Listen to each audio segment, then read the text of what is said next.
I don't know about you, but no contact always sounds horrible. You sit around with all this free time suffering and asking yourself what went wrong, saying things like, I can't imagine my life without him, but he's been such a big part of who I am. What am I supposed to do now? I know a breakup can hit you hard, especially if you went no contact, because it's like you're a bicycle, suddenly missing one wheel, and your unicycle skills are a bit rusty. Well, don't crash and burn, because there is hope. Stick around for 2 ways to rediscover yourself after a breakup, find your own path, and start moving on to bigger and better things. So I checked in on our favorite fictional couple, Jack and Sally, today, and I found out they broke up. Oh no! What a tragedy! Let's take a moment of silence for Jack and Sally. Phew! Breakups are tough. So what comes next? Sally is feeling stuck. She went no contact because she just needs space. But now she's just sitting around lonely with her thoughts cycling over and over again. You know, when you're with someone for a long time, you think in we terms. Well, Sally is still there. When they were dating, they spent a lot of time thinking about each other's wants and needs. They made plans together, they lived together, they shared meals, and even shared a Netflix account. That kind of interdependence is healthy in a relationship. But now it's got Sally all lost. She thought that she and Jack would be in each other's lives forever. And now they broke up, and she's gone no contact. There's a lot of adjusting to do here. She's feeling sad and depressed, like a piece of her is missing. And she's struggling with the shift from we back to me. How can she start moving on? Have you ever been there? Tell me about your story in the comments. If you're trying to get over a breakup, don't worry, there is hope. Take a little ride with me on this metaphor. Imagine you're on a road trip following your GPS, and you miss your turn. Usually the system needs a moment to recalibrate and find a new route.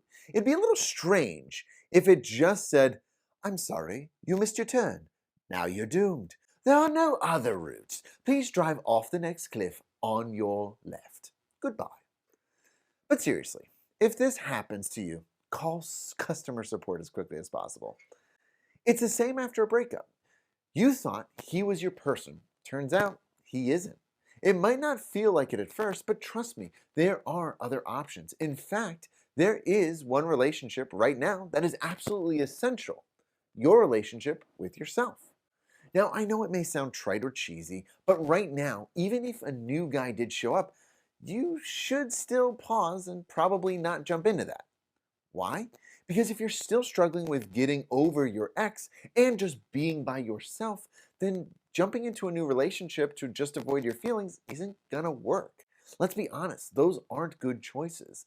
That's like saying, I have a chair next to me that I want to fill with someone who will see me and love me for who I am.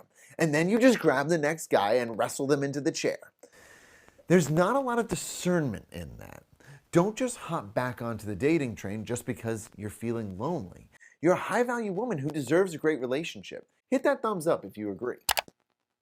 Instead of rebounding after a breakup or sitting in suffering and no contact, use that time to recalibrate your map and find a new path forward.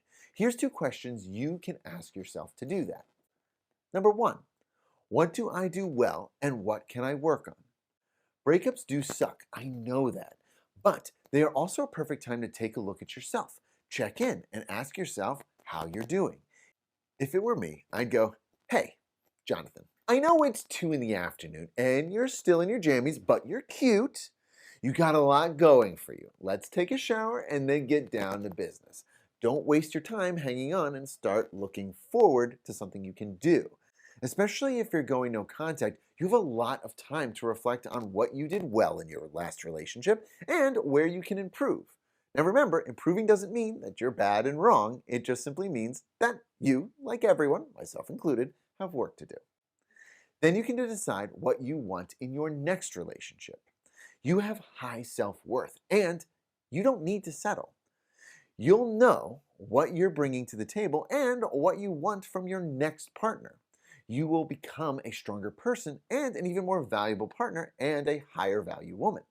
Number 2, ask yourself, which direction do I want to go right now?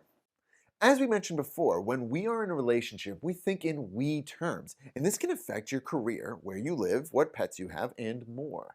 However, Now that you're single and in charge, you get to reroute yourself to a new destination. Do you want to go in the same direction that you've been going, or do you want to go in a new one? Right now, you have the ability to move more freely, so don't waste it. Asking yourself this question will do two things. First, it will allow you to focus on what will make you happy and will bring your personal power back to you and away from the past. Second, choosing your new direction means you'll meet more people who are on the same wavelength as you. And that will be really important when you're ready to start dating again because you'll find someone who's on the same new path, not stuck where you were 5 years ago on the old path.